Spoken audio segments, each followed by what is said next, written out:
الحمد لله رب العالمين، والعاقبة للمتقين ولا عدوان إلا على الظالمين، وأشهد أن لا إله إلا الله وحده لا شريك له، وأشهد أن محمدًا عبده ورسوله وصفيه وخليله وحبيبه، بلغ الرسالة وأدى الأمانة ونصح للأمة، وكشف الله به الغمة، وجاهد في الله حق جهاده حتى أتاه اليقين، فصلى الله وسلم عليه وعلى آله وأصحابه وسلم تسليماً كثيراً إلى يوم الدين.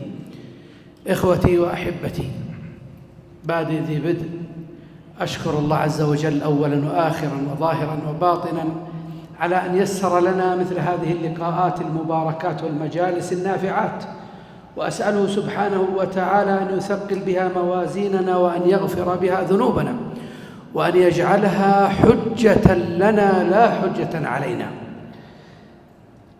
ثم أشكر ولاة أمرنا حفظهم الله تعالى ورعاهم على ما يقومون به من خدمة لدين الله سبحانه وتعالى، وأسأل الله عز وجل لهم التوفيق والإعانة والسداد والرشاد في كل أمورهم وشؤون حياتهم. والشكر موصول لإخوتي وأحبتي في جمعية الدعوة والإرشاد وتوعية الجاليات بأبها على ما يقومون به من جهد مشكور في خدمة دين الله جل جلاله والدعوة إلى الله عز وجل. والشكر لكم أنتم أحبتي في الله الذين فرغتم من أوقاتكم لحضور مثل هذه المجالس العظيمة المباركة، وأسأل الله عز وجل أن يجعلها لي ولكم ذخراً عند الله سبحانه وتعالى. أيها الأحبة، قبل أن نبدأ في برنامجنا لهذه الليلة، ليسمح لي الجميع أن أعزي خادم الحرمين الشريفين وولي عهده الأمير محمد بن سلمان بن عبد العزيز في وفاة والدنا وسماحة الشيخ عبد العزيز آل الشيخ عليه رحمة الله تعالى. وأعزي نفسي وجميع طلاب العلم بالمملكة العربية السعودية، وأعزي شعب المملكة جميعاً، بل أعزي الأمة جميعاً في وفاة الشيخ عليه رحمة الله تعالى. وأسأل الله عز وجل أن يغفر ذنبه، وأن يستر عيبه، وأن يتجاوز عنه، وأسأله سبحانه وتعالى أن يجعل قبره روضة من رياض الجنات. ووالدينا ووالديكم وجميع المسلمين. ولعلي أعطيكم لمحة بسيطة عن حياة هذا الشيخ الإمام الجليل عليه رحمة الله تعالى، حتى نعلم أن ما وصل إليه هو توفيق من الله سبحانه وتعالى، وعلى كل واحد منا أن يبذل ما يستطيع حتى يصل إلى ما وصل إليه هؤلاء. ولكن قبل أن أتحدث عنه فلتعلموا أن الله عز وجل قال: أولم يروا أنا نأتي الأرض ننقصها من أطرافها. قال أهل التفسير: هو موت العلماء. وقال الإمام ابن عباس: هو موت الفقهاء والعلماء. وجاء كما روينا في الصحيحين، في صحيح البخاري ومسلم وغيرهما، أن النبي صلى الله عليه وآله وسلم قال: إن الله لا يقبض العلم انتزاعا ينتزعه، ولكنه يقبض العلم بموت العلماء، فيتخذ الناس رؤوسا جهالا فيضلون ويضلون. هذا هو قبض العلم يا أحبة، أن يقبض العلماء. وقد فقدنا في هذه السنة أئمة من أئمتنا. قبل أشهر فقدنا العلامة ربيع المدخلي، وقبله بفترة فقدنا العلامة أبو إسحاق الحويني، والآن قبل 3 أيام يوم الثلاثاء فقدنا هذا الإمام العلم عليه رحمة الله تعالى. ولد سماحة الشيخ عام 1362 من هجرة النبي صلى الله عليه وآله وسلم، وكان عنده ضعف في نظره ولا يرى إلا بإحدى عينيه. وتوفي والده وعمره 8 سنوات، وأدخلته أمه الكتاتيب، وحفظ القرآن كاملا وعمره 12 عاما. وكان كما أخبرنا الشيخ الدكتور إبراهيم آل الشيخ أن الشيخ عبد العزيز كان يجمع الأطفال بعد انتهاء الخطبة أو في بعض الأوقات ويخطب بهم، هكذا يتدرب. فرآه عمه فجاء إلى أمه يشكو الشيخ، قال: ولدك يؤذي الناس في المسجد فامنعيه. فلما سألت وإذا به يجمعهم ويتعلم على الخطابة، قالت لعمه: أسأل الله عز وجل ألا يميتك حتى تراه خطيبا في الجامع الكبير، جامع الأمام تركي بالرياض. فما مات عمه إلا وقد أصبح خطيبا للجامع. وكانت امرأة صالحة عابدة قانتة لله عز وجل، ولهذا اهتمت بتربية ابنها على أحسن ما يكون. فلما جاوز 16 عاما فقد العين الأخرى، فكانت تراجع به عند طبيب سويسري، فقالت للطبيب: خذ عينا من عيني وركبها له فهو أولى بها مني. فقال لها: يا والدة ما ينفع هذا، ما ينفع.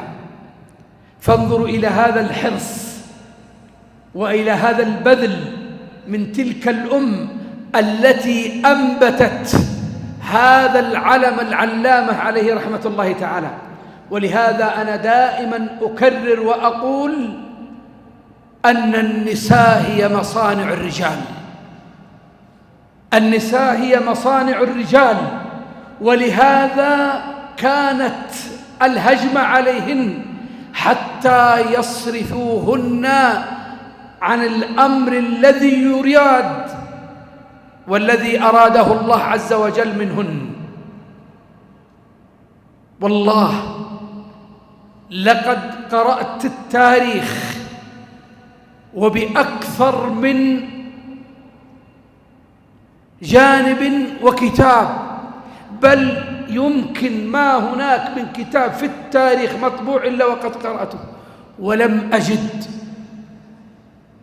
خليفة من خلفاء المسلمين أو واليا من ولاتهم أو قائدا من قادتهم أو عالما من علمائهم أو رجلا مبرزا من رجال الأمة إلا ووراءه امرأة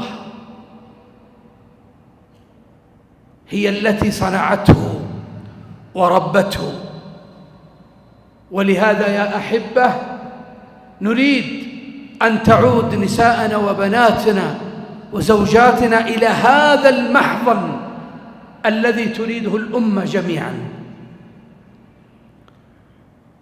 ترقى في المناصب وعين في هيئة كبار العلماء، ولما توفي شيخنا الشيخ عبد الرزاق عفيفي عليه رحمة الله وكان نائب العلامة ابن باز، عين نائبا للإمام ابن باز في هيئة كبار العلماء.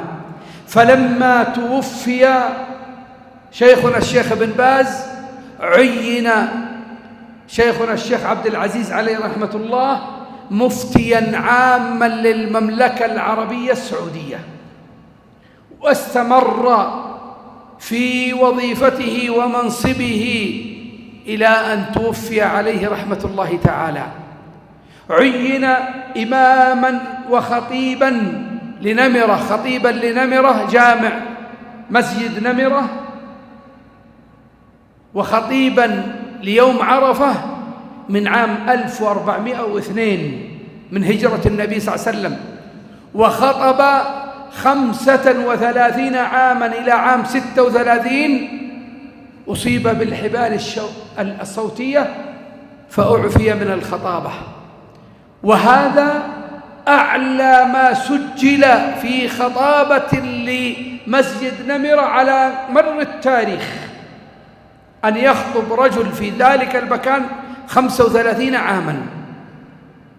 كان خطيبا مفوها، بحرا يغرف من بحر، ارتجالا لم تشهد نجد ولا ما حولها مثله في الخطابة الارتجالية عليه رحمة الله.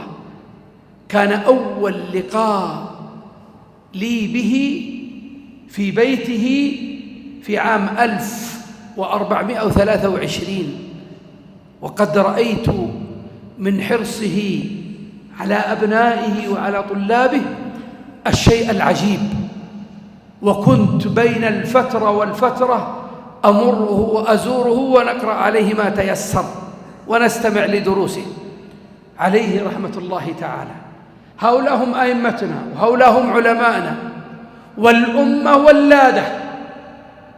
ولادة، وما ذهب أحد إلا وأتى غيره ومثله معه بفضل الله، لأن هذه الأمة قد أخبر بها النبي صلى الله عليه وسلم أن هناك طائفة لا تزال على الحق ظاهرة لا يضرهم من خالفهم أو خذلهم إلى قيام الساعة. من هم يا رسول الله؟ ما كان على مثل ما أنا عليه وأصحابي، بأبي هو وأمي رسول الله صلى الله عليه وآله وسلم. فهذه هو أمة محمد صلى الله عليه وآله وسلم.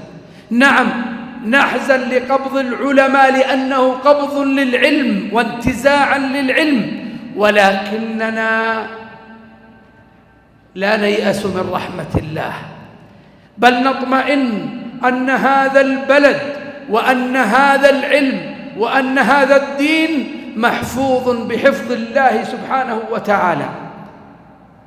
أسأل الله عز وجل أن يغفر للشيخ عبد العزيز، وأن يغفر لجميع مشايخي ووالدي ووالديكم ولجميع المسلمين. هذا ما أحببت الحديث عنه قبل هذه البداية، وأسأل الله عز وجل أن يستعملنا وإياكم، وأن يجعلنا من غرسه الذين يغرسهم كما جاء في الحديث عند ابن ماجة وغيره. نعم تفضل. أحسن الله عليك شيخ.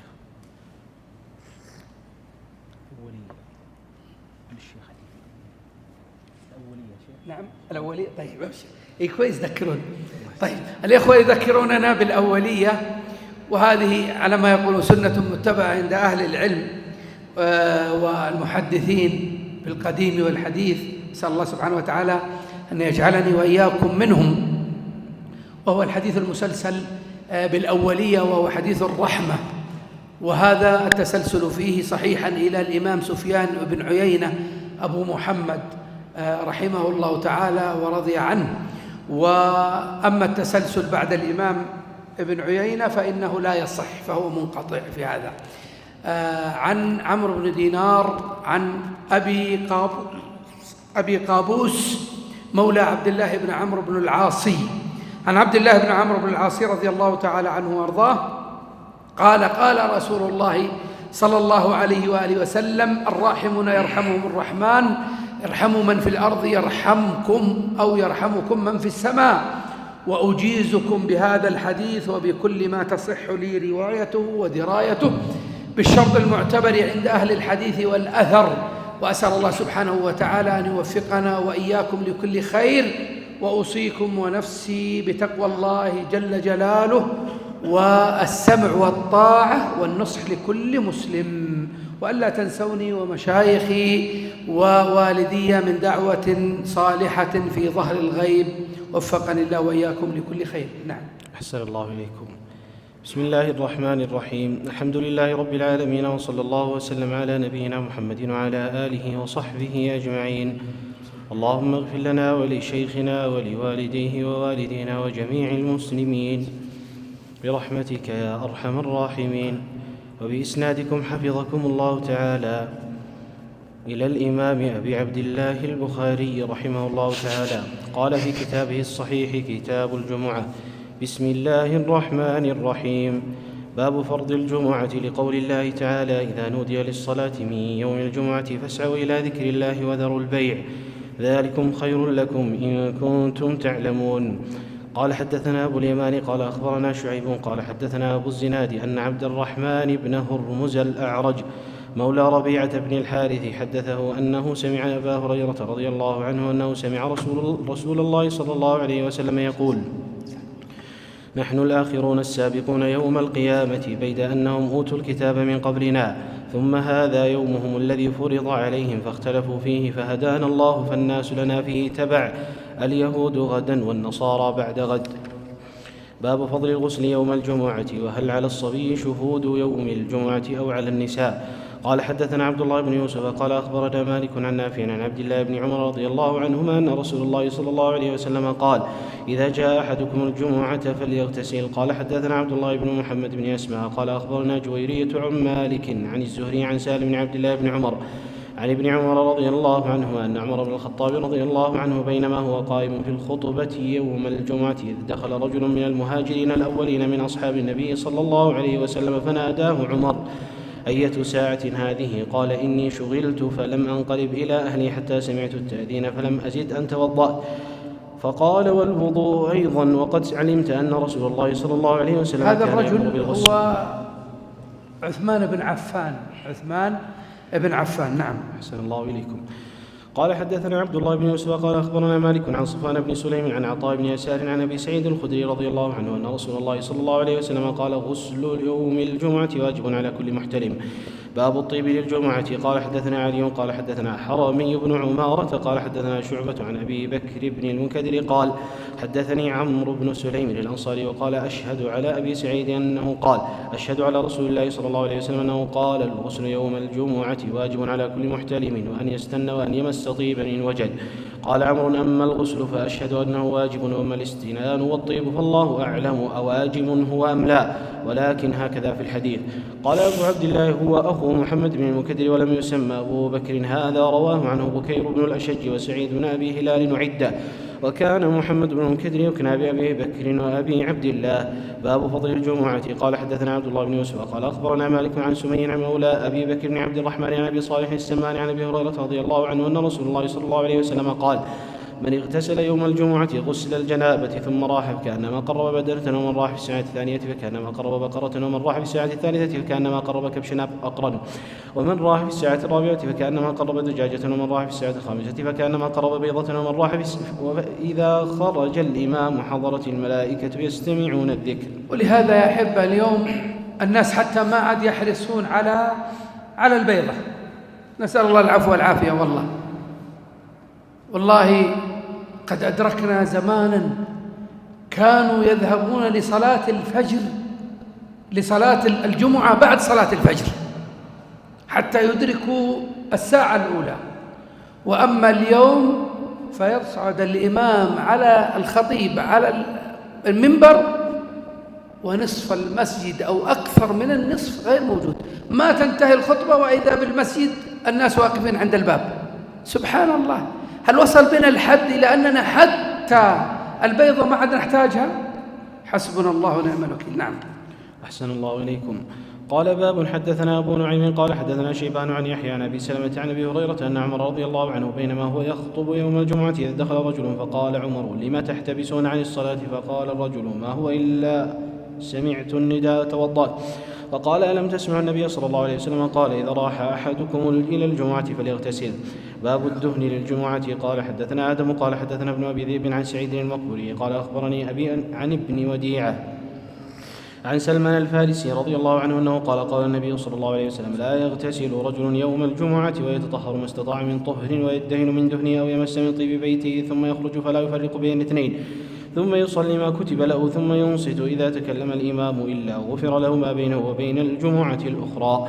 قال حدثنا أبو اليمان قال أخبرنا شعيب عن الزهري عن طاووس قال قلت لابن عباس ذكروا أن النبي صلى الله عليه وسلم قال اغتسلوا يوم الجمعة واغسلوا رؤوسكم وإن لم تكونوا جنبا واصبوا من الطيب. قال ابن عباس رضي الله عنهما أما الغسل فنعم وأما الطيب فلا أدري.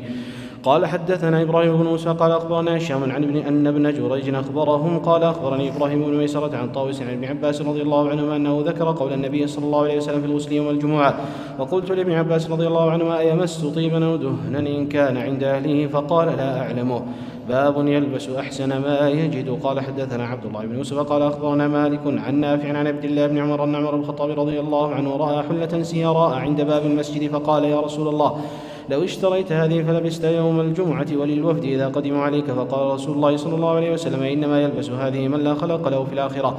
ثم جاءت رسول الله صلى الله عليه وسلم منها حلل فأعطى عمر بن الخطاب رضي الله عنه منها حلة. فقال عمر يا رسول الله كسوتنيها وقد قلت في حلة عطارد ما قلت. قال رسول الله صلى الله عليه وسلم إني لم أكسكها لتلبسها. فكساها عمر بن الخطاب رضي الله عنه أخله بمكة مشركا. ولهذا قالوا أخله من الرضاعة. نعم. أحسن الله إليكم. قال باب السواك يوم الجمعة. وقال أبو قيل اسمه عثمان بن حكيم. نعم. أحسن الله إليكم. وقال أبو سعيد عن النبي صلى الله عليه وسلم يستن. قال حدثنا عبد الله بن يوسف قال أخبرنا مالك عن أبي الزناد عن الأعرج عن أبي هريرة رضي الله عنه أن رسول الله صلى الله عليه وسلم قال لولا أن أشق على أمتي أو قال على الناس لأمرتهم بالسواك مع كل صلاة. قال حدثنا أبو معمر قال حدثنا عبد الوارث قال حدثنا شعيب بن الحبحاب قال حدثنا أنس أنه قال رسول الله صلى الله عليه وسلم أكثرت عليكم بالسواك. قال حدثنا محمد بن كثير قال أخبرنا سفيان عن منصور وحسين عن أبي وائل عن حذيفة رضي الله عنه قال كان النبي صلى الله عليه وسلم إذا قام من الليل يشو صفاه. ولهذا يحب السواك في يوم الجمعة يزداد استحبابا، وخاصة قبل قيام الإمام للخطبة والخطيب كذلك. وهذا بعض الناس الخطباء ما ينتبه له. قبل الوقوف للخطابة أيضا من السنن أن يستاك قبل بداية الخطبة. وكذلك ذكر بعض أهل العلم أيضا بين الخطبتين يستغفر الله عز وجل ويستاك، ثم إذا نزل وقبل الصلاة. هذه مواضع ذكرها بعض أهل العلم لاستنان للسواك، سنن السواك. نعم. أحسن الله إليكم. قال باب من تسوك بسواك غيره. قال حدثنا إسماعيل قال حدثني سليمان بن بلال قال هشام بن عروة أخبرني أبي عن عائشة رضي الله عنها قالت دخل عبد الرحمن بن أبي بكر ومعه سواك يستن به، فنظر إليه رسول الله صلى الله عليه وسلم فقلت له أعطني هذا السواك يا عبد الرحمن، فأعطاني فقصمته ثم مضغته فأعطيته رسول الله صلى الله عليه وسلم استن به وهو مستند إلى صدري. نعم. ولهذا عبد الرحمن أخو عائشة أليس كذلك؟ طيب، عبد الرحمن متى توفي؟ نعم، عام كم؟ 53 هجرة النبي صلى الله عليه وسلم، قيل 52، وهو أول من مات من المسلمين بموت الفجأة. أول من مات من المسلمين بموت الفجأة. نعم. أحسن الله إليكم. قال باب ما يقرأ في صلاة الفجر يوم الجمعة. قال حدثنا أبو نعيم قال حدثنا سفيان عن سعد بن إبراهيم عن عبد الرحمن هو ابن هرمز عن أبي هريرة رضي الله عنه قال كان النبي صلى الله عليه وسلم يقرأ في الجمعة في صلاة الفجر ألف لام ميم تنزيل السجدة وهل أتى على الإنسان. باب الجمعة في القرى والمدن. قال حدثنا محمد بن مثنى قال حدثنا أبو عامر العقدي وقال حدثنا إبراهيم بن طهمان عن أبي جمرة الضبعي عن ابن عباس رضي الله عنهما أنه قال إن أول جمعة جمعت بعد جمعة في مسجد رسول الله صلى الله عليه وسلم في مسجد عبد القيس بجواثة من البحرين.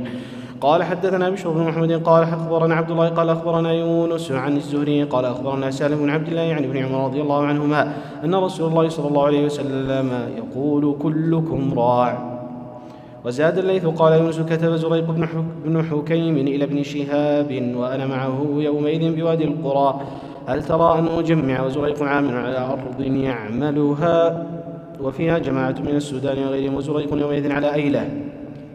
فكتب ابن شهاب وأنا أسمع يأمر أن يجمع يخبرنا سالم حدثه أن عبد الله بن عمر رضي الله عنهما يقول سمعت رسول الله صلى الله عليه وسلم يقول كلكم راع وكلكم مسؤول عن رعيته الإمام راع ومسؤول عن رعيته والرجل راع في أهله وهو مسؤول عن رعيته والمرأة راعية في بيت زوجها مسؤولة عن رعيتها والخادم راع في مال سيده ومسؤول عن رعيته. قال وحسبت أن قد قال والرجل راع في مال أبيه ومسؤول عن رعيته وكلكم راع ومسؤول عن رعيته. باب هل على من لم يشهد الجمعة غسل من النساء والصبيان وغيرهم. وقال ابن عمر إنما الغسل على من تجب عليه الجمعة. قال حدثنا أبو اليمان قال أخبرنا شعيب عن الزهري قال حدثني سالم بن عبد الله أنه سمع عبد الله بن عمر رضي الله عنهما يقول سمعت رسول الله صلى الله عليه وسلم يقول من جاء منكم الجمعة فليغتسل. قال حدثنا عبد الله بن مسلمة قال عن مالك عن صفوان بن سليمان عن عطاء بن يسار عن ابي سعيد الخدري رضي الله عنه ان رسول الله صلى الله عليه وسلم قال غسل يوم الجمعة واجب على كل محتلم. قال حدثنا مسلم بن ابراهيم قال حدثنا وهيب قال حدثنا ابن طاووس عن ابي هريرة رضي الله عنه انه قال رسول الله صلى الله عليه وسلم نحن الاخرون السابقون يوم القيامة اوتوا الكتاب من قبلنا واوتيناه من بعدهم فهذا اليوم الذي اختلفوا فيه فهدانا الله وغدا لليهود وبعد غد للنصارى فسكت. ثم قال حق على كل مسلم أن يغتسل في كل 7 أيام يوما يغسل فيه رأسه وجسده. رواه أبان بن صالح عن مجاهد عن طاووس عن ابي هريرة رضي الله عنه قال قال رسول الله صلى الله عليه وسلم قال النبي صلى الله عليه وسلم لله تعالى على كل مسلم حق أن يغتسل في كل 7 أيام يوما. ولهذا اليوم الناس يشكون من التبذير في الماء. كان حق على كل مسلم أن يأتي في الأسبوع يغتسل مرة. اليوم في اليوم 7 مرات يغتسلون الشباب وما نظفوا لأن النظافة الداخلية ما هي موجودة. احنا عندنا نظافة خارجية، النظافة الداخلية ما هي موجودة. بس الجماعة الصحابة والسلف كانوا نظافتهم نظافة داخلية وهذه المشكلة. نعم. أحسن الله إليكم. قال حدثنا عبد الله بن محمد قال حدثنا شبابة قال حدثنا ورقاء عن عمرو بن دينار عن مجاهد عن ابن عمر رضي الله عنه عن النبي صلى الله عليه وسلم قال إذن للنساء بالليل إلى المساجد. قال حدثنا يوسف بن موسى قال حدثنا أبو أسامة قال حدثنا عبيد الله بن عمر عن نافع عن ابن عمر رضي الله عنهما قال كانت امرأة لعمر تشهد صلاة الصبح والعشاء في الجماعة في المسجد فقيل لها لم تخرجنا وقد تعلمين أن عمر يكره ذلك ويغار. قالت وما يمنعني؟ قال يمنعه قول رسول الله صلى الله عليه وسلم لا تمنعوا إماء الله مساجد الله. باب الرخصة إن لم يحضر الجمعة في المطر. قال حدثنا مسدد قال حدثنا إسماعيل قال أخبرني عبد الحميد صاحب الزيادي قال حدثنا عبد الله بن الحارث بن عم محمد بن سيرين قال ابن عباس لمؤذن في يوم مطير إذا قلت أشهد أن محمد رسول الله فلا تقل حي على الصلاة قل صلوا في بيوتكم. فكأن الناس استنكروا. قال فعله من هو خير مني إن الجمعة عزمة وإني كرهت أن أحرجكم فتمشون في الطين والدحض. باب من أين تؤتى الجمعة وعلى من تجب. لقول الله جل وعز إذا نودي للصلاة من يوم الجمعة. وقال عطاء إذا كنت بقرية جامعة فنودي بالصلاة من يوم الجمعة فحق عليك أن تشهدها وسمعت النداء أو لم تسمع. وكان أنس رضي الله عنه في قصره أحيانا يجمع وأحيانا لا يجمع وهو بالزاوية على فرسخين. قال حدثنا أحمد وقال حدثنا عبد الله بن وهب قال أخبرني عمرو بن الحارث عن عبيد الله بن أبي جعفر عن محمد بن جعفر بن الزبير حدثه عن عروة بن الزبير عن عائشة زوج النبي صلى الله عليه وسلم قالت كان الناس ينتابون يوم الجمعة من منازلهم والعوالي فيأتون في الغبار فيصيبهم الغبار والعرق فيخرج منهم العرق. فأتى رسول الله صلى الله عليه وسلم إنسان منهم وهو عندي فقال النبي صلى الله عليه وسلم لو أنكم تطهرتم ليومكم هذا. باب وقت الجمعة إذا زالت الشمس. وكذلك يروى عن عمر وعلي والنعمان بن بشير وعمرو بن حريث رضي الله عنهم قال حدثنا عبدان قال أخبرنا عبد الله قال أخبرنا يحيى بن سعيد أنه سأل عمرة عن الغسل يوم الجمعة فقالت عائشة رضي الله عنها كان الناس مهنة أنفسهم وكانوا إذا راحوا إلى الجمعة راحوا في هيئة فقيل لهم لو اغتسلتم. قال حدثنا سويد بن نعمان قال حدثنا فليح بن سليمان عن عثمان بن عبد الرحمن بن عثمان التيمي عن أنس بن مالك رضي الله عنه أن النبي صلى الله عليه وسلم كان يصلي الجمعة حين تميل الشمس. قال حدثنا عبدان قال أخبرنا عبد الله قال أخبرنا حميد عن أنس قال كنا نبكر بالجمعة ونقيل بعد الجمعة. باب إذا اشتد الحر يوم الجمعة. قال حدثنا محمد بن أبي بكر المقدمي قال حدثنا حرمي بن عمارة قال حدثنا أبو خلدة وخالد بن دينار قال سمعت أنس بن مالك رضي الله عنه يقول كان النبي صلى الله عليه وسلم إذا اشتد البرد بكر بالصلاة وإذا اشتد الحر وبرد بالصلاة يعني الجمعة. قال يونس بن بكير أخبرنا أبو خلدة فقال بالصلاة ولم يذكر الجمعة. وقال بشر بن ثابت حدثنا أبو خلدة قال صلى بنا أمير الجمعة ثم قال لأنس رضي الله عنه كيف كان النبي صلى الله عليه وسلم يصلي الظهر. باب المشي إلى الجمعة وقول الله جل ذكره فاسعوا إلى ذكر الله. ومن قال السعي العمل والذهاب لقوله تعالى وسعى لا سعيها. وقال ابن عباس رضي الله عنهما يحرم البيع حينئذ. وقال عطاء تحرم الصناعات كلها. وقال إبراهيم بن سعد عن الزهري إذا أذن المؤذن يوم الجمعة وهو مسافر فعليه ينشهد. قال حدثنا علي بن عبد الله قال حدثنا الوليد بن مسلم قال حدثنا يزيد بن أبي مريم قال حدثنا عباية بن رفاعة قال أدركني أبو عبس وأنا ذاهب إلى الجمعة فقال سمعت النبي صلى الله عليه وسلم يقول من اغبرت قدمه في سبيل الله حرمه الله على النار. قال حدثنا آدم قال حدثنا ابن أبي ذئب قال الزهري وعن سعيد وأبي سلمة عن أبي هريرة رضي الله عنه عن النبي صلى الله عليه وسلم. وحدثنا أبو اليمان قال أخبرنا شعيب عن الزهري قال أخبرني أبو سلمة بن عبد الرحمن عن أبي هريرة رضي الله عنه قال سمعت رسول الله صلى الله عليه وسلم يقول إذا أقيمت الصلاة فلا تأتوها تسعون وأتوها تمشون عليكم السكينة فما أدركتم فصلوا وما فاتكم فأتموا. قال حدثنا عمرو بن علي. ولهذا أتى بهذا الحديث مع الحديث الذي مضى حتى لا يظن ظان أنه إذا أراد الغبار يسرع في المشي. فهمتم؟ هذا قرن الحديثين. هنا فيما مضى قال من اغبرت قدمه في سبيل الله إن كان ذاهبا للصلاة أو مجاهدا في سبيل الله أو ماشيا لطلب علم أو لغير ذلك، ثم بين أن هذا الإغبرار ليس من أجل سرعة المشي وإنما هو السكينة، ومع هذا ستغبر قدمه بإذن الله عز وجل. نعم. أحسن الله إليكم. قال حدثنا عمرو بن علي قال حدثني أبو قتيبة قال حدثنا علي بن المبارك عن يحيى بن أبي كثير عن عبد الله بن أبي قتادة لا أعلم إلا عن أبي عن النبي صلى الله عليه وسلم قال لا تقوموا حتى تروني وعليكم السكينة. باب لا يفرق بين اثنين يوم الجمعة. قال حدثنا عبدان قال أخبرنا عبد الله قال أخبرنا ابن أبي ذئب عن سعيد المقبوري عن أبي عن ابن وديعة عن سلمان الفارسي رضي الله عنه أنه قال رسول الله صلى الله عليه وسلم من اغتسل يوم الجمعة وتطهر بما استطاع من طهر ثم ادان ومس من طيب ثم راح فلم يفرق بين اثنين فصلى ما كتب له ثم إذا خرج الإمام وانصت غفر له ما بينه وبين الجمعة الأخرى.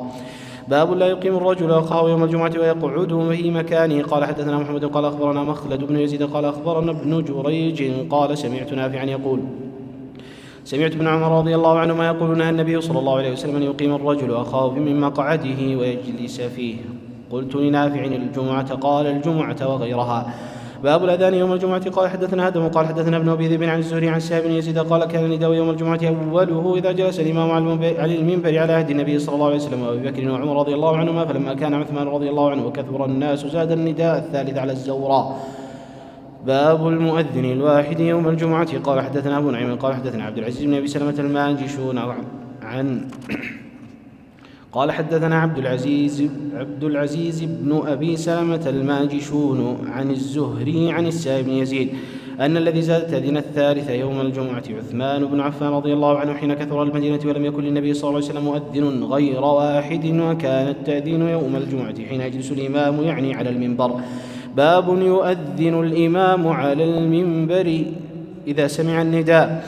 قال حدثنا ابن مقاتل قال أخبرنا عبد الله قال أخبرنا أبو بكر بن عثمان بن سهل بن حنيف عن أبي أمامة بن سهل بن حنيف قال سمعت معاوية بن أبي سفيان وهو جالس على المنبر يأذن المؤذن قال الله أكبر الله أكبر. قال معاوية الله أكبر الله أكبر. قال أشهد أن لا إله إلا الله. فقال معاوية وأنا فقال أشهد أن محمدا رسول الله. فقال معاوية وأنا. فلما أنقض التأذين قال يا أيها الناس إني سمعت رسول الله صلى الله عليه وسلم على هذا المجلس حين أذن المؤذن يقول ما سمعتم مني من مقالتي.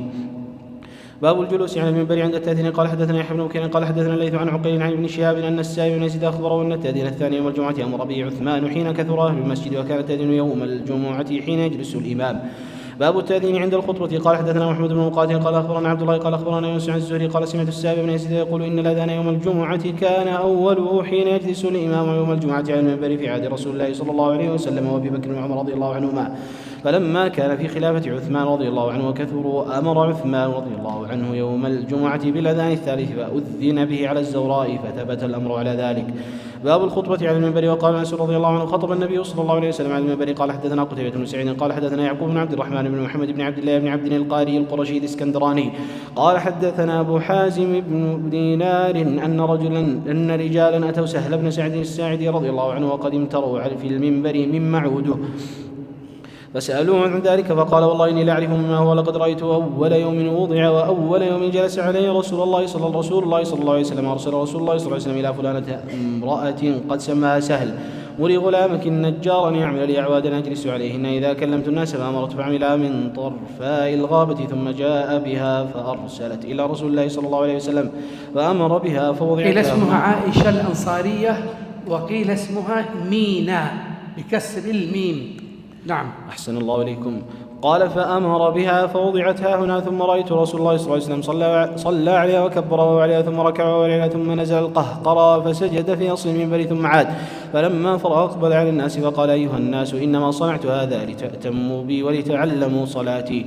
قال حدثنا سعيد بن أبي مريم قال حدثنا محمد بن جعفر قال أخبرني يحيى بن سعيد قال أخبرني ابن أنس أنه سمع جابر بن عبد الله رضي الله عنهما قال كان جذع يقوم إليه النبي صلى الله عليه وسلم فلما وضع له المنبر سمعنا للجذع مثل أصوات العشار حتى نزل النبي صلى الله عليه وسلم فوضع يده عليه.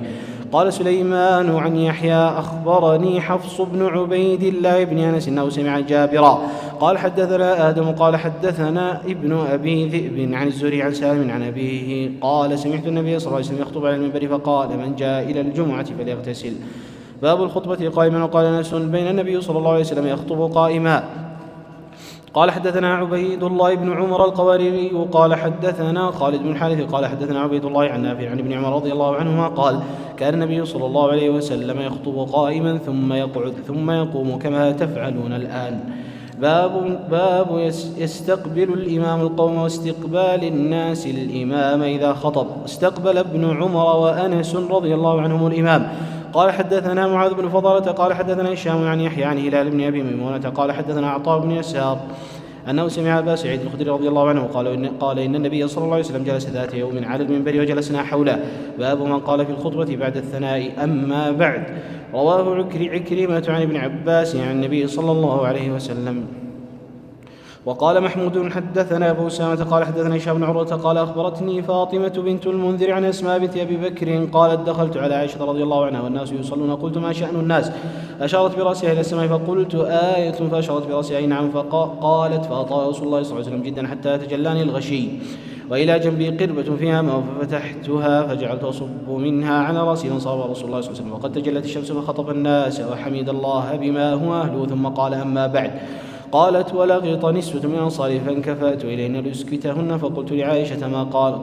قال ما من شيء لم يكن أريته إلا قد رأيته في مقام هذا حتى الجنة والنار وإنه قد أوحي إلي أنكم تفتنون في القبور مثل أو قال قريب من فتنة المسيح الدجال يؤتى أحدكم فيقال له ما علمك بهذا الرجل فأما المؤمن أو قال الموقن شك هشام فيقول هو رسول الله محمد صلى الله عليه وسلم جاءنا بالبينات والهدى فآمنا وأجبنا واتبعنا وصدقنا فيقال له نم صالحا قد كنا نعلم إن كنت لتؤمن به. وأما المنافق أو قال المرتاب شك هشام فيقال له ما علمك بهذا الرجل فيقول لا أدري سمعت الناس يقولون شيئا فقلت قال هشام فلقد قالت لي فاطمة فأوعيته غير أنها ذكرت ما يغلط عليه. قال حدثنا محمد بن معمر قال حدثنا أبو عاصم عن جرير بن حازم قال سمعت الحسن يقول حدثنا عمرو بن تغلب قال أن رسول الله صلى الله عليه وسلم أتي بمال أو سبي فقسمه فأعطى رجالا وترك رجالا فبلغوا أن الذين تركوه عتبوا فحمد الله ثم أثنى عليه ثم قال أما بعد والله إني لا أعطي الرجل وأدع الرجل والذي أدع أحب إلي من الذي يعطي ولكن أعطي أقواما لما أرى في قلوبهم من الجزع والهلع وأكل أقواما إلى ما جعل الله في قلوبهم من الغنى والخير فيهم عمرو بن تغلب فوالله ما أحب أن لي بكلمة رسول الله صلى الله عليه وسلم حمر النعم. تابعه يونس قال حدثنا يحيى بن بكير قال حدثنا الليث عن عقيل عن ابن شهاب قال أخبرني عروة أن عائشة رضي الله عنها أخبرته أن رسول الله صلى الله عليه وسلم خرج ذات ليلة من جوف الليل فصلى في المسجد فصلى رجال بصلاته فأصبح الناس فتحدثوا فاجتمع أكثر منهم فصلوا معه فأصبح الناس فتحدثوا فكثر أهل المسجد من الليلة الثالثة فخرج رسول الله صلى الله عليه وسلم وصلوا بصلاته فلما كانت الليلة الرابعة عجز المسجد عن أهله حتى خرج لصلاة الصبح فلما قضى الفجر أقبل على الناس فتشهد ثم قال أما بعد فإنه لم يخف علي مكانكم لكني خشيت أن تفرض عليكم فتعجزوا عنها. تابعه يونس قال حدثنا أبو اليماني قال أخبرنا شعيب عن الزهري قال أخبرني عروة عن أبي حميد الساعدي أنه أخبرنا الرسول صلى الله عليه وسلم قام عشية بعد الصلاة فتشهد وأثنى على الله بما واله ثم قال أما بعد. تابعه أبو معاوية وأبو سلمة عن هشام عن أبي حميد عن النبي صلى الله عليه وسلم قال أما بعد. تابعه العدوي عن سفيان في أما بعد قال حدثنا أبو اليماني قال أخبرنا شعيب عن الزهري قال حدثني علي بن حسين علي بن مسور بن مخرمة قال قام رسول الله صلى الله عليه وسلم فسمعت وحي يتشهد يقول أما بعد. تابع الزبيدي عن الزهري قال حدثنا إسماعيل بن أبان قال حدثنا ابن الغسيل قال حدثنا عكرمة عن ابن عباس رضي الله عنهما قال صعد النبي صلى الله عليه وسلم المنبر وكان آخر مجلس جلس متعطفا ملحفة على منكبيه قد عصب رأسه بعصابة دسمة فحمد الله واثنى عليه ثم قال أيها الناس إلي فثابوا إليه ثم قال أما بعد فإن هذا الحي من الأنصار يقلون ويكثر الناس فمن ولي شيء من أمة محمد صلى الله عليه وسلم استطاع أن يضر فيه أحدا أو ينفع فيه أحدا فليقبل من محسنهم ويتجاوز عن مسيئهم. باب القاعدة بين الخطبتين والجمعة قال حدثنا مسدد قال حدثنا بشر بن المفضل قال حدثنا عبيد الله عن نافع عن عبد الله قال كان النبي صلى الله عليه وسلم يخطب خطبة يقعد بينهما. باب الاستماع للخطبة قال حدثنا آدم قال حدثنا ابن أبي ذئب عن الزهري عن النبي عبد الله الأغري عن أبي هريرة رضي الله عنه وقال قال النبي صلى الله عليه وسلم إذا كان يوم الجمعة وقفت الملائكة على باب المسجد يكتبون الأول فالأول ومثل المهجر كمثل الذي يهدي بدنة ثم كالذي يهدي بقرة ثم كبشا ثم دجاجة ثم بيضة فإذا خرج الإمام طوى صحفهم يستمعون الذكر واستمعون الذكر. باب إذا رأى الإمام رجلا جاء ويخطب أمره أن يصلي ركعتين. قال حدثنا أبو النعمان قال حدثنا حماد بن زيد عن عمرو بن دينار عن جابر بن عبد الله رضي الله عنهما قال جاء رجل النبي صلى الله عليه وسلم يخطب الناس يوم الجمعة فقال صليت يا فلان قال لا قال قم فاركع. باب من جاء والإمام يخطب صلى ركعتين خفيفتين. قال حدثنا علي بن عبد الله قال حدثنا سفيان عن عمرو انه سمع جابرا قال دخل رجل يوم الجمعة والنبي صلى الله عليه وسلم يخطب فقال صليت قال لا قال فصل ركعتين. باب رفع اليدين في الخطبة قال حدثنا مسدد قال حدثنا حماد بن زيد عن عبد العزيز عن أنس وعن يونس عن ثابت عن أنس قال بينما النبي صلى الله عليه وسلم يخطب يوم الجمعة إذ قام رجل فقال يا رسول الله هلك الكراع وهلك الشاة فادعوا الله أن يسقينا فمد يديه ودعا. باب الاستسقاء في الخطبة يوم الجمعة قال حدثنا إبراهيم بن المنذر قال حدثنا الوليد قال حدثنا أبو عمرو قال حدثني إسحاق بن عبد الله بن أبي طلحة عن أنس مالك رضي الله عنه قال أصابت الناس سنة على عهد النبي صلى الله عليه وسلم فبين النبي صلى الله عليه وسلم يخطب في يوم جمعة قام أعرابي فقال يا رسول الله لك المال وجاء العيال فادعوا الله لنا فرفع يديه وما نرى في السماء قزعه فوالذي نفسي بيدي ما وضع حتى ثار السحاب وأمثال الجبال ثم لم ينزل عن منبري حتى رأيت المطر يتحادر على لحيته صلى الله عليه وسلم فمطرنا يومنا ذلك ومن الغد وبعد الغد والذي يليه حتى الجمعة الأخرى. وقام ذلك الأعرابي وقال غيره فقال يا رسول الله تهدم البناء وغرق المال فادعوا الله لنا فرفع يديه فقال اللهم حوالينا ولا علينا فما يشير بيده إلى ناحية من السحاب لانفرجت وصارت المدينة مثل الجوبة وسال الوادي قناة شهرا ولم يجئ أحد من ناحية إلا حدث بالجود. باب الإنصات يوم الجمعة والإمام يخطب وإذا قال لصاحبه أنصت فقد لغى. وقال سلمان عن النبي صلى الله عليه وسلم ينصت إذا تكلم الإمام. قال حدثنا يحيى بن بكير قال حدثنا الليث عن عقيل عن ابن شهاب قال اخبرني سعيد بن مسيب أن أبا هريرة رضي الله عنه اخبر ان رسول الله صلى الله عليه وسلم قال اذا قلت لصاحبك يوم الجمعة انصت والامام يخطب فقد لغوت. باب الساعة التي في يوم الجمعة قال حدثنا عبد الله بن مسلمة عن مالك عن ابي الزناد عن الاعرج عن ابي هريرة رضي الله عنه ان رسول الله صلى الله عليه وسلم ذكر يوم الجمعة فقال فيه ساعة لا يوافقها عبد مسلم وهو قائم يصلي يسأل الله تعالى شيئا لا اعطاه اياه واشار بيده يقللها. هذا يحب هناك يعني خطأ يفعله بعض الناس يوم الجمعة، وهو أن الإمام إذا أصبح في الدعاء كان بالذات الجامع كبير مثلا يقف ويتحرك ويحرك هذا وكأنه بدأ للصلاة، وهذا من الخطأ، وقد يكون داخلا له فيفسد جمعته وجمعة الناس. فالأصل أن تبقى حتى ينزل الإمام، هذا من ناحية. الناحية الثانية، هذه الساعة أرجى الساعات هي التي قبل المغرب، وقد ذكر ابن القيم وغيره فيها أكثر من 17 قولا من أقوال الأئمة، ولكن لعل أرجاها الساعة التي قبل الغروب يوم الجمعة. نعم. أحسن الله إليكم.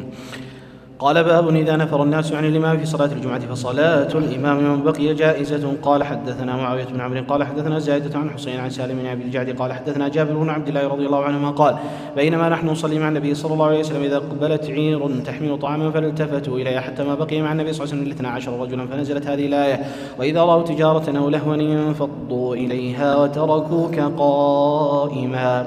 باب الصلاة بعد الجمعة وقبلها. قال: حدثنا عبد الله بن يوسف قال: أخبرنا مالك عن نافع عن عبد الله بن عمر أن رسول الله صلى الله عليه وسلم كان يصلي قبل الظهر ركعتين وبعد ركعتين وبعد المغرب ركعتين في بيته وبعد العشاء ركعتين، وكان لا يصلي بعد الجمعة حتى ينصرف فيصلي ركعتين. باب قول الله تعالى: فإذا قضيت الصلاة فانتشروا في الأرض وابتغوا من فضل الله. قال: حدثنا سعيد بن أبي مريم قال: حدثنا أبو غسان قال: حدثني أبو حازم عن سعيد قال: كانت فينا امرأة تجعل على أربعاء في مزرعة لها سلقا، فكانت إذا كان يوم جمعة تنزع أصول السلق فتجعله في قدر ثم تجعل عليه قبضة من شعير فتطحنها فتكون أصول السلق عرقة. وكنا ننصرف من صلاة الجمعة فنسلم عليها فتقرب ذلك الطعام إلينا فنلعقه، وكنا نتمنى يوم الجمعة لطعامها ذلك. قال: حدثنا عبد الله بن مسلمة قال: حدثنا ابن أبي حازم عن أبي عن السهل بهذا فحدث بهذا وقال: ما كنا نقيل ولا نتغدى إلا بعد الجمعة. باب القائلة بعد الجمعة. قال: حدثنا محمد بن عقبة الشيباني وقال: حدثنا أبو إسحاق البزاري عن حميد قال: سمعت أنس رضي الله عنه يقول: كنا نبكر إلى الجمعة ثم نقيل. قال: حدثنا سعيد بن أبي مريم قال: حدثنا أبو غسان قال: حدثني أبو حازم عن سهل قال: كنا نصلي مع النبي صلى الله عليه وسلم الجمعة ثم تكون القائلة: بسم الله الرحمن الرحيم. باب صلاة الخوف وقول الله تعالى: وإذا ضربتم في الأرض فليس عليكم جناح أن تقصروا من الصلاة إن خفتم أن يفتنكم الذين كفروا إن الكافرين كانوا لكم عدوا مبينا. وإذا كنت فيهم فأقمت لهم الصلاة فلتقم طائفة منهم معك وليأخذوا أسلحتهم، فإذا سجدوا فليكونوا من ورائكم ولتأتي طائفة أخرى لم يصلوا فليصلوا معك وليأخذوا حذرهم وأسلحتهم. ود الذين كفروا لو تغفلون عن أسلحتكم وأمتعتكم فيميلون عليكم ميلة واحدة. ولا جناح عليكم إن كان بكم أذى من مطر أو كنتم مرضى أن تضعوا أسلحتكم وخذوا حذركم إن الله أعد للكافرين عذابا مهينا. قال: حدثنا أبو اليماني قال: أخبرنا شعيب عن الزهري قال: سألته: هل صلى النبي صلى الله عليه وسلم يعني صلاة الخوف؟ قال: أخبرني سالم أن عبد الله بن عمر رضي الله عنهما قال: غزوت مع رسول الله صلى الله عليه وسلم قبل نجد فوازينا العدو فصاففنا لهم فقام رسول الله صلى الله عليه وسلم فصاففنا لهم فقام الرسول صلى الله عليه وسلم يصلي لنا، فقام طائفة معه تصلي وأقبل طائفة عن العدو، وركع رسول الله صلى الله عليه وسلم بمن معه وسجد سجدتين، ثم انصرفوا مكان الطائفة التي لم تصلي فجاءوا فركع رسول الله صلى الله عليه وسلم بمن ركعة وسجد سجدتين ثم سلم، فقام كل واحد منهم فركع لنفسه ركعة وسجد سجدتين. باب صلاة الخوف رجالا وركبانا راجل قائم. قال: حدثنا سعيد بن يحيى بن سعيد القرشي قال: حدثني أبي قال: حدثنا ابن جريج عن موسى بن عقبة عن نافع عن ابن عمر رضي الله عنهما نحو من قول مجاهد: إذا اختلطوا قياما. وزاد ابن عمر عن النبي صلى الله عليه وسلم: وإن كانوا أكثر من ذلك فليصلوا قياما وركبانا. باب يحرس بعضهم بعضا في صلاة الخوف. قال: حدثنا حيوة بن شريح قال: حدثنا محمد بن حرب عن الزبيدي عن الزهري عن عبيد الله بن عبد الله بن عتبة عن ابن عباس رضي الله عنهما قال: قام النبي صلى الله عليه وسلم وقام الناس معه فكبروا معه وركع ناس منهم ثم سجد وسجدوا معه ثم قام للثانية فقام الذين سجدوا وحرسوا إخوانهم وأتت الطائفة الأخرى فركعوا وسجدوا والناس كلهم في صلاة ولكن يحرس بعضهم بعضا. باب الصلاة عند مناهضة الحصون ولقاء العدو. وقال الأوزاعي: إن كان تهيأ الفتح ولم يقدروا على الصلاة صلوا إمام كل امرئ لنفسه، فإن لم يقدروا على الإمام يأخروا الصلاة حتى ينكشف القتال أو يأمنوا فيصلوا ركعتين، فإن لم يقدروا صلوا ركعة وسجدتين لا يجزيهم التكبير. ويؤخرون حتى يأمنوا. وبه قال مكحول. وقال أنس حضرت عند مناهضة حصن تسترى عند إضاءة الفجر واشتد اشتعال القتال فلم يقدروا على الصلاة فلم نصلي إلا بعد ارتفاع النهار فصليناها ونحن مع أبي موسى ففتح لنا. وقال أنس وما يسرني بتلك الصلاة الدنيا وما فيها. قال حدثنا يحيى قال حدثنا وكيع عن علي بن مبارك عن يحيى بن أبي كثير عن أبي سلمة عن جابر بن عبد الله رضي الله عنه قال جاء عمر يوم الخندق فجعل يسب كفار قريش ويقول يا رسول الله ما صليت العصر حتى كادت الشمس أن تغيب. فقال النبي صلى الله عليه وسلم وأنا والله ما صليتها بعد. قال فنزل إلى بطحان فتوضأ وصلى العصر بعدما تغابت الشمس ثم صلى المغرب بعدها. باب صلاة الطالب والمطلوب راكبا وإيمان. وقال وليد ذكرت للأوزاعي صلاة شرحبيل بن السمط وأصحابه على ظهر الدابة فقال كذلك الأمر عندنا إذا تخلص الفوت واحتج الوليد بقول النبي صلى الله عليه وسلم لا يصلين أحد العصر إلا في بني قريظة. باب قال حدثنا عبد الله بن محمد بن أسماء قال حدثنا جويرية عن نافع عن ابن عمر أنه قال النبي صلى الله عليه وسلم لنا لما رجع من الأحزاب لا يصلين أحد العصر إلا في بني قريظة. فأدرك بعضهم العصر في الطريق فقال بعضهم لا نصلي حتى نأتيها وقال بعضهم بل نصلي. لم يرد منا ذلك فذكر للنبي صلى الله عليه وسلم فلم يعنف واحدا منهم. باب التبكير والغلس بالصبح والصلاة عند الإغارة والحرب. قال حدثنا مسدد قال حدثنا حماد عن عبد العزيز بن صهيب وثابت البناني عن أنس بن مالك رضي الله عنه أن رسول الله صلى الله عليه وسلم صلى الصبح بغلس ثم ركب وقال الله أكبر خربت خيبر إنا إذا نزلنا بساحة قوم فساء صباح المنذرين فخرجوا يسعون في السكك ويقولون محمد الخميس. قال والخميس الجيش. فضار عليهم رسول الله صلى الله عليه وسلم فقتل المقاتلة وسبى الذراري فصارت صفية لدحية الكلبي وصارت لرسول الله صلى الله عليه وسلم ثم تزوجها وجعل صداقة عتقا. فقال عبد العزيز لثابت يا أبا محمد أنت سألت أنسا ما أمهرها؟ قال أمهرها نفسها فتبسم. بسم الله الرحمن الرحيم. باب في العيدين والتجمل فيه. قال حدثنا أبو اليماني قال أخبرنا شعيب عن الزهري قال أخبرني سالم بن عبد الله أن عبد الله بن عمر رضي الله عنهما قال أخذ عمر جبة من استبرق تباع في السوق فأخذها فأتى رسول الله صلى الله عليه وسلم فقال يا رسول الله ابتع هذه تجمل بها للعيد والوفود. فقال له الرسول صلى الله عليه وسلم إن هذه لباس من لا خلاق له. فلبث عمر ما شاء الله أن يلبث ثم أرسل إليه رسول الله صلى الله عليه وسلم بجبة ديباج فأقبل بها عمر فأتى بها رسول الله صلى الله عليه وسلم فقال يا رسول الله إنك قلت إنما هذه لباس من لا خلاق له وأرسلت إلي بهذه الجبة. فقال له رسول الله صلى الله عليه وسلم تبيعها وتصيب بها حاجتك.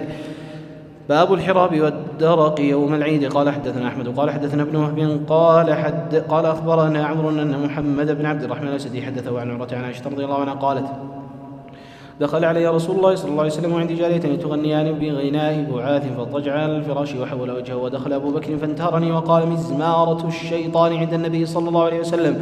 فأقبل عليه رسول الله عليه السلام فقال دعهما فلما غفل غمزتهما فخرجتا. وكان يوم عيد يلعب السودان بالدرق والحراب فإما سألت النبي صلى الله عليه وسلم وإما قال تشتهين تنظرين فقلت نعم. وأقامني وراءه خدي على خده وهو يقول دونكم يا بني أرفدة حتى إذا مللت قال حسبك قلت نعم قال فاذهبي. باب سنة العيدين لأهل الإسلام. قال حدثنا حجاج قال حدثنا شعبة قال أخبرني زبيد قال سمعت الشعبي عن البراء قال سمعت النبي صلى الله عليه وسلم يخطب فقال إن أول ما نبدأ من يومنا هذا أن نصلي ثم نرجع فننحر فمن فعل فقد أصاب سنتنا. قال حدثنا عبيد بن إسماعيل قال حدثنا أبو سلمة عن هشام عن أبي عن عائشة رضي الله عنها قال دخل أبو بكر عند جاريتان من جو الأنصار تغنيان بما تقاولت الأنصار يوم بعد. قالت وليستا بمغنيتين. فقال أبو بكر أمزامير الشيطان في بيت رسول الله صلى الله عليه وسلم وذلك في يوم عيد. فقال رسول الله صلى الله عليه وسلم يا أبا بكر إن لكل قوم عيدا وهذا عيدنا. ويوم بعاث يا أحبة يوم كان بين الأنصار بين الأوس والخزرج، وكان كل فريق من هؤلاء من الأوس والخزرج كان لهم حلفاء من اليهود، نص مع هؤلاء ونص مع هؤلاء، ويشتغلون بينهم بالتحريش. وسبحان الله كما كانت يوم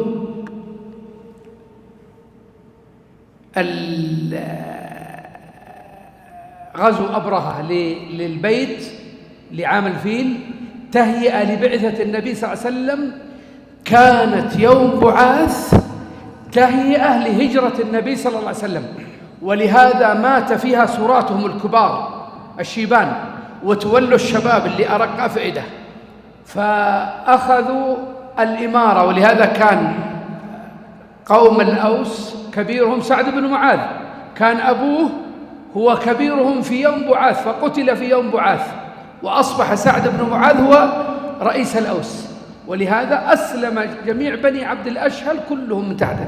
فيوم بعاث كانت تعتبر تهيئة لهجرة النبي صلى الله عليه وآله وسلم. نعم، وقد جاءت قبل الهجرة ب5 سنوات. نعم، هذه الوقعة. أحسن الله إليكم. باب الأكل يوم، قال رحمه الله تعالى: باب الأكل يوم الفطر قبل الخروج. قال حدثنا محمد بن عبد الرحيم قال حدثنا سعيد بن سليمان قال حدثنا هشيم قال أخبرنا عبيد الله بن أبي بكر بن أنس عن أنس قال: كان رسول الله صلى الله عليه وسلم لا يقضي يوم الفطر حتى يأكل تمرات. وقال مرجى بن الرجاء قال حدثني عبيد الله قال حدثني أنس عن النبي صلى الله عليه وسلم ويأكلهن وترا. باب الأكل يوم النحر. قال حدثنا مسدد قال حدثنا إسماعيل عن أيوب عن محمد عن أنس رضي الله عنه قال: قال النبي صلى الله عليه وسلم: من ذبح قبل الصلاة فليعد. فقام رجل فقال: هذا يوم يشتهى فيه اللحم، وذكر من جيرانه، فكان النبي صلى الله عليه وسلم صدقه. قال: وعندي جذعة أحب إلي من 2 لحم. فرخص له النبي صلى الله عليه وسلم، فلا أدري أبلغت الرخصة من سواه أم لا. قال حدثنا عثمان قال حدثنا جرير عن منصور عن الشعبي عن البراء بن عازب رضي الله عنهما قال: خطبنا النبي صلى الله عليه وسلم يوم الأضحى بعد الصلاة فقال: من صلى صلاتنا ونسك نسكنا فقد أصاب النسك، ومن نسك قبل الصلاة فإنه قبل الصلاة ولا نسك له. فقال أبو بردة بن نيار: قالوا البراء: يا رسول الله، فإني نسكت شاتي قبل الصلاة، وعرفت أن اليوم يوم أكل وشرب، وأحببت أن تكون شاتي أول ما يذبح في بيتي، فذبحت شاتي وتغديت قبل أن آتي الصلاة. قال: شاتك شاة لحم. قال: يا رسول الله، فإن عندي عناقا لنا جذعة هي أحب إلي من 2، أفتجزي عني؟ قال: نعم، ولن تجزي عن أحد بعدك. باب الخروج إلى المصلى بغير منبر. قال حدثنا سعيد بن أبي مريم قال حدثنا محمد بن جعفر قال أخبرني زيد عن عياض بن عبد الله بن أبي سرح عن أبي سعيد الخدري رضي الله عنه قال: كان رسول الله صلى الله عليه وسلم يخرج يوم الفطر والأضحى إلى المصلى، فأول شيء يبدأ به الصلاة، ثم ينصرف ويقوم مقابل الناس، والناس جلوس على صفوفهم، فيعظهم ويوصيهم ويأمرهم، فإن كان يريد أن يقطع بعثا قطع، أو يأمر بشيء أمر به، ثم ينصرف. قال أبو سعيد: فلم يزل الناس على ذلك حتى خرجت مع مروان وهو أمير المدينة في أضحى أو فطر. فلما أتينا المصلى إذا منبر بناه كثير بن الصلت، فإذا مروان يريد أن يرتقيه قبل أن يصلي، فجذبت بثوبه فجذبني فارتفع فخطب قبل الصلاة، فقلت له: غيرتم والله؟ فقال أبا سعيد: قد ذهب ما تعلم. فقلت: ما أعلم والله خير مما لا أعلم. فقال: إن الناس لم يكونوا يجلسون لنا بعد الصلاة فجعلتها قبل الصلاة. باب المشي والركوب إلى العيد بغير أذان ولا إقامة. قال حدثنا إبراهيم بن المنذر قال حدثنا أنس عن عبيد الله عن نافع عن عبد الله بن عمر رضي الله عنه أن رسول الله صلى الله عليه وسلم كان يصلي في الأضحى والفطر ثم يخطب بعد الصلاة. قال حدثنا إبراهيم بن موسى قال أخبرنا هشام بن جريج أخبرهم قال أخبرني عطاء عن جابر بن عبد الله رضي الله عنه قال: سمعته يقول إن النبي صلى الله عليه وسلم خرج يوم الفطر فبدأ بالصلاة قبل الخطبة. قال: وأخبرني عطاء أن ابن عباس أرسل إلى ابن الزبير في أول ما بويع له إنه لم يكن يؤذن بالصلاة يوم الفطر، إنما الخطبة بعد الصلاة. وأخبرني عطاء عن ابن عباس عن جابر بن عبد الله قال: لم يكن يؤذن يوم الفطر ولا يوم الأضحى. وعن جابر بن عبد الله قال: سمعته يقول إن النبي صلى الله عليه وسلم قام فبدأ بالصلاة ثم خطب الناس بعد، فلما فرغ نبي الله صلى الله عليه وسلم نزل فأتى النساء فذكرهن وهو يتوكأ على يد بلال، وبلال باسط ثوبه يلقي فيه النساء صدقة. قلت لعطاء: ترى حقا على الإمام الآن أن يأتي النساء فيذكرن حين يفرغ؟ قال: إن ذلك لحق عليهم وما لهم ألا يفعلوا. باب الخطبة بعد العيد. قال حدثنا أبو عاصم قال أخبرنا ابن جريج قال أخبرني الحسن بن مسلم عن طاووس عن ابن عباس قال: شهدت العيد مع رسول الله صلى الله عليه وسلم وأبي بكر وعمر وعثمان رضي الله عنهم، وكلهم كانوا يصلون قبل الخطبة. قال حدثنا يعقوب بن إبراهيم قال حدثنا أبو سلمة قال حدثنا عبيد الله عن نافع عن ابن عمر رضي الله عنهما قال: كان رسول الله صلى الله عليه وسلم وأبو بكر وعمر رضي الله عنهما يصلون العيدين قبل الخطبة. قال حدثنا سليمان بن حرب قال حدثنا شعبة عن عدي بن ثابت عن سعيد بن جبير عن ابن عباس رضي الله عنهما أن النبي صلى الله عليه وسلم صلى يوم الفطر ركعتين لم يصلي قبلها ولا بعدها، ثم أتى النساء ومعه بلال فأمرهن بالصدقة فجعلن يلقين، تلقي المرأة خرصها وسخابها. قال حدثنا آدم قال حدثنا شعبة قال حدثنا زبيد قال: سمعت الشعبي عن البراء بن عازب رضي الله عنه أنه قال: قال النبي صلى الله عليه وسلم: إن أول ما نبدأ في يومنا هذا نصلي ثم نرجع فننحر، فمن فعل ذلك فقد أصاب سنتنا، ومن نحر قبل الصلاة فإنما هو لحم قدمه لأهله ليس من النسك في شيء. فقال رجل من الأنصار يقال له أبو بردة بن نيار: يا رسول الله، ذبحت وعندي جذعة خير من مسنة. فقال: اجعله مكانه ولن توفي، أو قال: تجزي عن أحد بعدك. باب ما يكره من حمل السلاح في العيد والحرم. وقال الحسن: نهوا أن يحملوا السلاح يوم عيد إلا أن يخافوا عدوا. قال حدثنا زكريا بن يحيى أبو السكيني قال حدثنا المحاربي قال حدثنا محمد بن سوقة عن سعيد بن جبير قال: كنت مع ابن عمر رضي الله عنهما حين أصابه سنان الرمح في أخمص قدميه، فلزقت قدمه بالركاب، فنزلت فنزعتها وذلك بمنى، فبلغ الحجاج فجعل يعوده، فقال الحجاج: لو نعلم من أصابك. فقال ابن عمر: أنت أصبتني. قال: وكيف؟ قال: حملت السلاح في يوم لم يكن يحمل فيه، وأدخلت السلاح الحرم ولم يكن السلاح يدخل الحرم. قال حدثنا أحمد بن يعقوب قال حدثني إسحاق بن سعيد بن عمرو بن سعيد بن العاص عن أبيه قال: دخل الحجاج على ابن عمر وأنا عنده، فقال: كيف هو؟ قال: صالح. فقال: من أصابك؟ قال: أصابني من أمر بحمل السلاح في يوم لا يحل فيه حمله، يعني الحجاج. باب التبكير إلى العيد. وقال عبد الله بن مسلم: إن كنا فرغنا في هذه الساعة، وذلك حين التسبيح. قال حدثنا سليمان بن حرب قال حدثنا شعبة عن زبيد عن الشافعي عن البراء قال: خطبنا النبي صلى الله عليه وسلم يوم النحر قال: إن أول ما نبدأ به في يومنا هذا نصلي ثم نرجع فننحر، فمن فعل ذلك فقد أصاب سنتنا، ومن ذبح قبل أن يصلي فإنما هو لحم عجله لأهله ليس من النسك في شيء. وقام خالي أبو بردة بن نيار فقال: يا رسول الله، أنا ذبحت قبل أن أصلي وعندي جذعة خير من مسنة. قال: اجعلها مكانها. قال: اذبحها ولن تجزي جذعة عن أحد بعدك. باب فضل. هذا نص في الخصوصية. نعم. أحسن الله إليكم. قال: باب فضل العمل في أيام التشريق. وقال ابن عباس في قوله تعالى: واذكروا الله في أيام معلومات، أيام العشر والأيام المعدودات وأيام التشريق. وكان ابن عمر وأبو هريرة يخرجان إلى السوق في أيام العشر يكبران ويكبر الناس بتكبيرهما، وكبر محمد بن علي خلف النافلة. قال حدثنا محمد بن عرعرة قال حدثنا شعبة عن سليمان عن مسلم البطين عن سعيد بن جبير عن ابن عباس رضي الله عنهما عن النبي صلى الله عليه وسلم أنه قال: ما العمل في أيام العشر أفضل من العمل في هذه؟ قالوا: ولا الجهاد. قال: ولا الجهاد إلا رجل خرج يخاطر بنفسه وماله فلم يرجع بشيء. باب البطين لقب لهذا الإمام لأن بطنه كان عظيما. نعم. أحسن الله إليكم. قال: باب التكبير أيام منى وإذا غدا إلى عرفة. وكان عمر رضي الله عنه يكبر في قبته بمنى فيسمع أهل المسجد فيكبرون ويكبر أهل الأسواق حتى ترتج منى تكبيرا. وكان ابن عمر يكبر بمنى تلك الأيام وخلف الصلوات وعلى فراشه وفي فسطاطه ومجلسه ومشاه تلك الأيام جميعا. وكانت ميمونة تكبر يوم النحر، وكنا النساء يكبرن خلف أبان بن عثمان وعمر بن عبد العزيز ليالي التشريق مع الرجال في المسجد. قال حدثنا أبو نعيم قال حدثنا مالك بن أنس قال حدثني محمد بن أبي بكر الثقفي قال: سألت أنسا ونحن غاديان من منى إلى عرفات عن التلبية كيف كنتم تصنعون مع النبي صلى الله عليه وسلم؟ قال: كان يلبي الملبي لا ينكر عليه، ويكبر المكبر فلا ينكر عليه.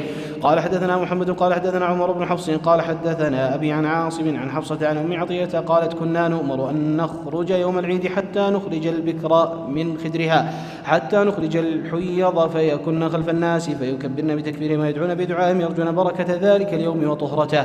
باب الصلاة إلى الحربة يوم العيد. قال حدثنا محمد بن مشان قال حدثنا عبد الوهاب قال حدثنا عبيد الله عن نافع عن ابن عمر أن النبي صلى الله عليه وسلم كان تركز الحربة قدامه يوم الفطر والنحر ثم يصلي. باب حمل العنزة أو الحربة بين يدي الإمام يوم العيد.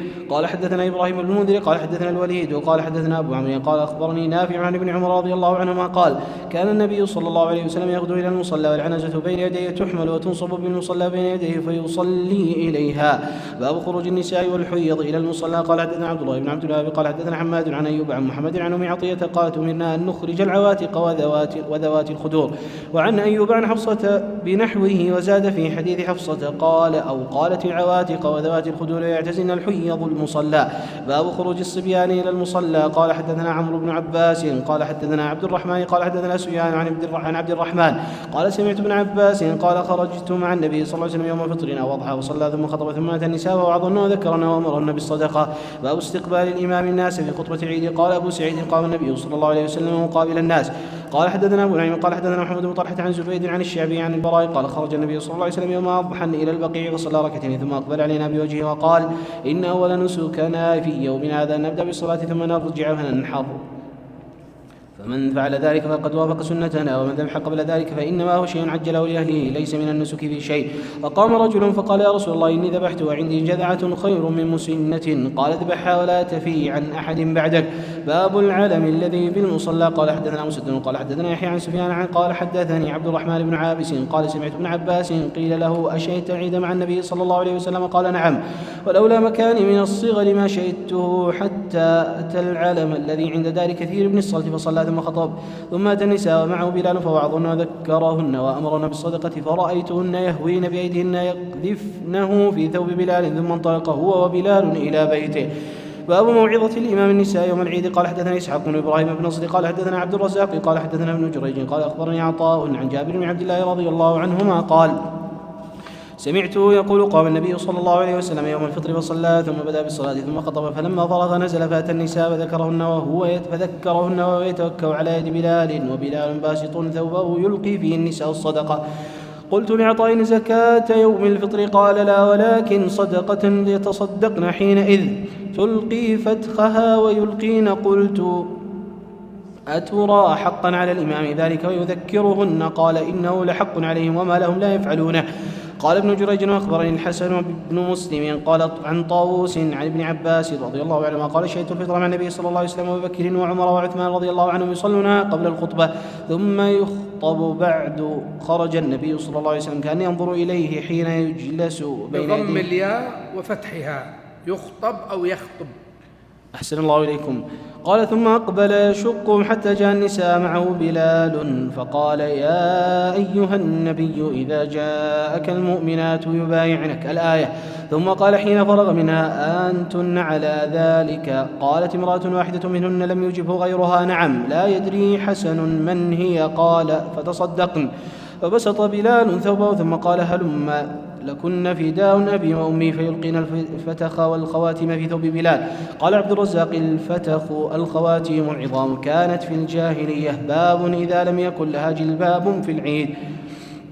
قال حدثنا أبو معمر قال حدثنا عبد الوارث قال حدثنا أيوب عن حفصة بنت سيرين قالت كنا نمنع جوارينا أن يخرجن يوم العيد، فجاءت امرأة فنزلت قصر بني خلف فأتيتها فحدثت أن زوج أختها غزا مع النبي صلى الله عليه وسلم 12 غزوة، فكانت أختها معه في 6 غزوات. فقالت فكنا نقوم على المرضى ونداوي الكلماء. فقالت يا رسول الله على إحدانا بأس إذا لم يكن لها جلباب لا تخرج؟ فقال لتلبسها صاحبتها من جلبابها فليشهدن الخير ودعوة المؤمنين.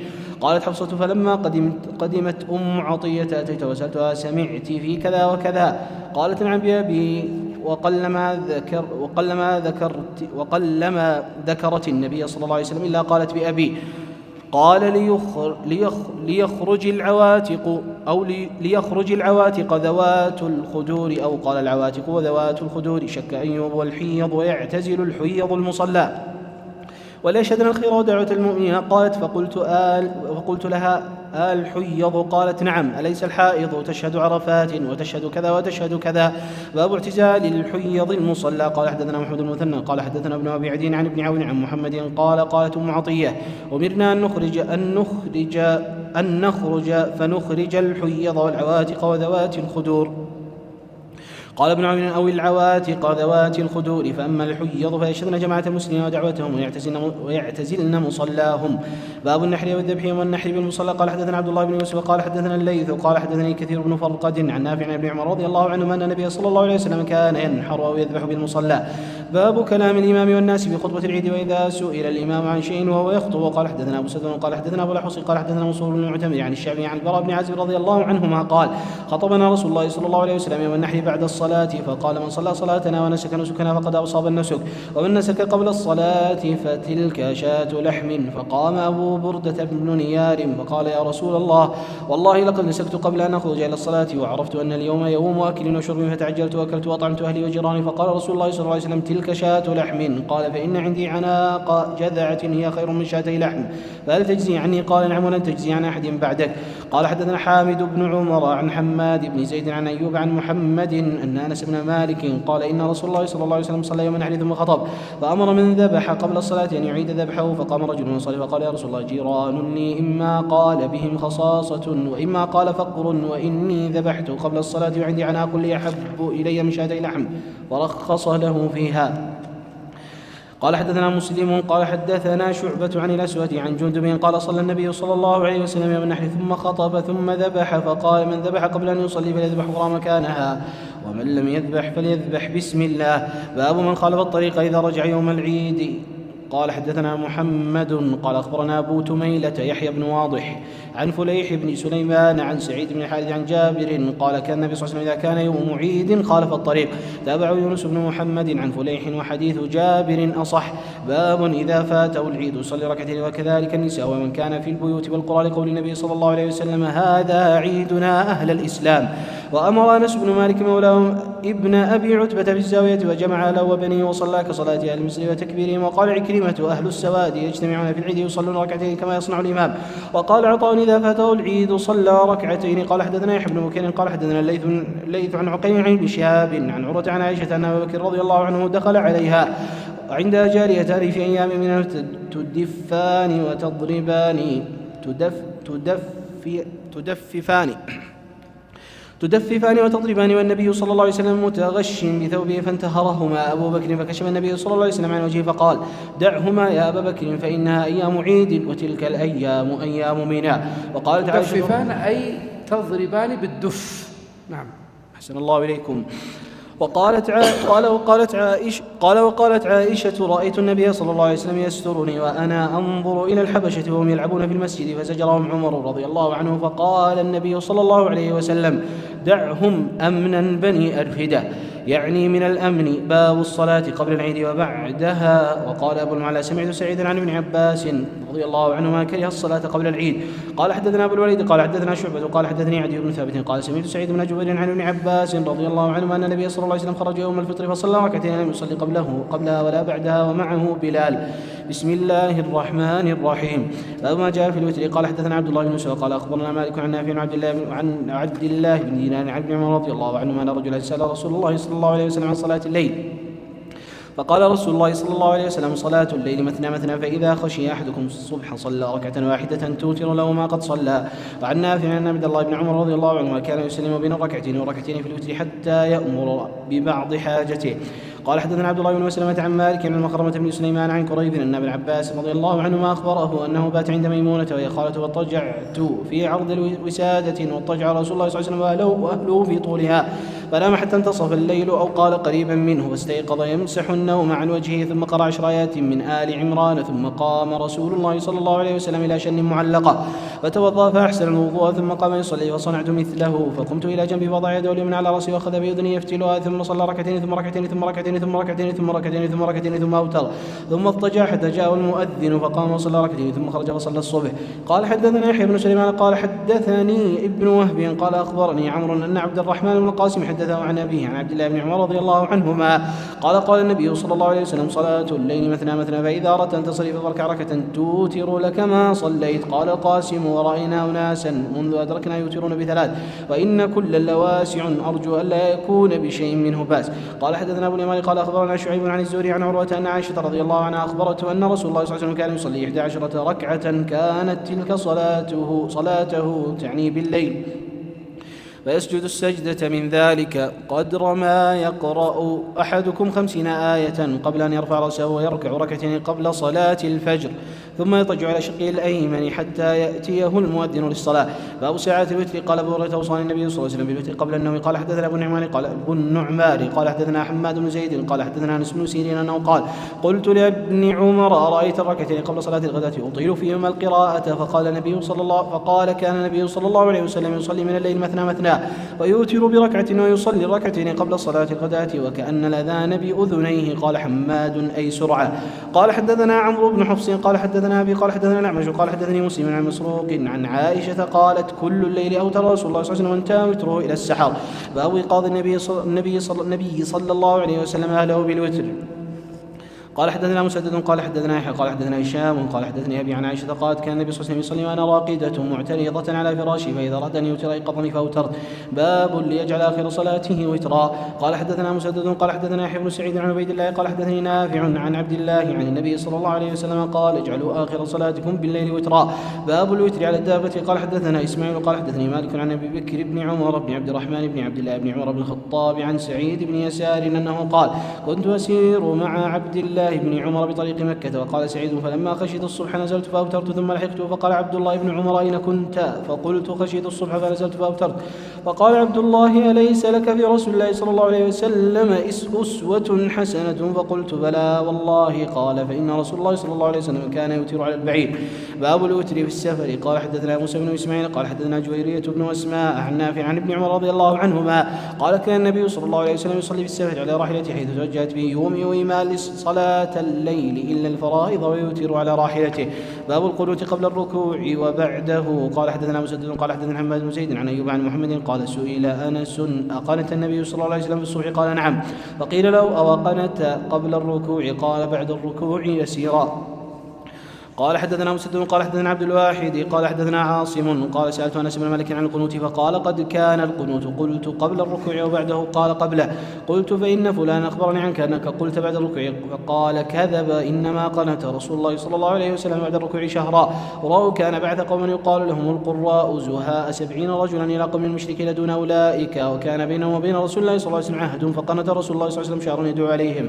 قال أخبرنا أحمد بن يوسف قال حدثنا زائدة عن التيمي عن أبي مجلز عن أنس قال قنت النبي صلى الله عليه وسلم شهرا يدعو على رعل وذكوان. قال حدثنا مسدد قال حدثنا إسماعيل قال حدثنا خالد عن أبي قلابة عن أنس رضي الله عنه قال كان القنوت في المغرب والفجر. حسبك. نقف هنا إن شاء الله تعالى حتى نترك مجال لمن أراد أن يدعو قبل صلاة المغرب. أسأل الله سبحانه وتعالى أن يقبل مني ومنكم، وأيضا لا تنسونا من دعوة صالحة بظهر الغيب. جمعية الدعوة والإرشاد وتوعية الجاليات بأبها، بالدعوة نحيا.